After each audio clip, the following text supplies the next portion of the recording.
তো আপনাকে যদি বলা হয় এফ এফ এর পরের সংখ্যা কত, তো আপনাকে আগে জানতে হবে এফ এফ কিন্তু এখানে বেস 16 দেওয়া আছে। তো বেস 16 দেওয়ার অর্থ হচ্ছে এটা হেক্সাডেসিমাল নাম্বার।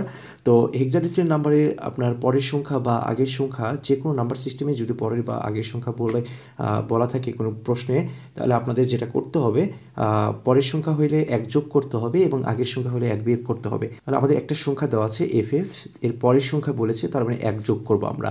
তো আমরা এফ এর সাথে 1 যোগ করার আগে এফ এর যে ইকুইভ্যালেন্ট ভ্যালু সেটা আমাদের আগে জেনে নিতে হবে। তো এফ এর ইকুইভ্যালেন্ট ভ্যালু হচ্ছে 15। তো 15 সাথে আমরা এক যোগ করব। তো 15 সাথে এক যোগ করলে হয়ে যায় 16। তো আমাদের যেহেতু হেক্সাডেসিমাল নাম্বারে 16 কোনো অঙ্ক নেই, মানে 16 কোনো ভ্যালু নেই। সো এই জন্য আমরা এই 16 বেস যেটা হেক্সাডেসিমালের সেটা থেকে বিয়োগ করে দিব। তাহলে 0 হয়ে যাবে এখানে। আর বেস একবার যখন বিয়োগ করা হয় তখন ক্যারি 1 হয়ে যায়। এখানে এফ এর ভ্যালু হচ্ছে 15 প্লাস ক্যারি 1।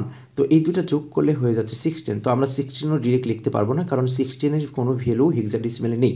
তাই বেস বিয়োগ করে দিতে হবে, বিয়োগ করে দিলে হবে 0। ওকে, তো বেস একবার বিয়োগ করলে ক্যারি হবে 1। তো এখানে ক্যারি 1 চলে আসবে, কিন্তু এখানে যোগ করার মতো কোনো বিট নেই, তাই ক্যারি 1 ডিরেক্ট এখানে বসে যাবে। তাহলে এফ এফ এর পরের সংখ্যা কত? 100। তাহলে এফ এফ এফ এর পরের সংখ্যা কত? কমেন্ট বক্সে জানান।